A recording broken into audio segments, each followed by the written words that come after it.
প্রত্যেক বিল্ডিং 5 তলা, তো 5 জনকে ফ্যামিলি বলতো, বোন তুই ইফতারি পাকাইস না। আরে ভাই কেন? বলছে আমি শুনছি এক ডোব পানি দিয়া রোজা যদি খোলায়, ইফতারি করায়, তাহলে জাহান্নাম থেকে মুক্ত হয়। বিদায় আমি কিন্তু ব্যবস্থা করে ফেলছি, তোর ইফতারি ডেলি আমি পাক করে পাঠাবো। আমার জাহান্নাম থেকে মুক্ত হওয়ার প্রয়োজন।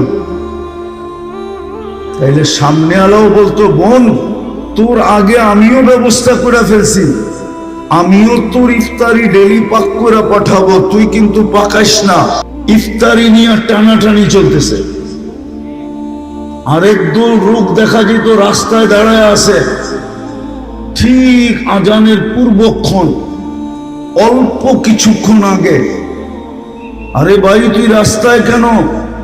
বলছে যাকে আজানের সময় পাবো জোর করে হলো রোজা খোলায় দেব।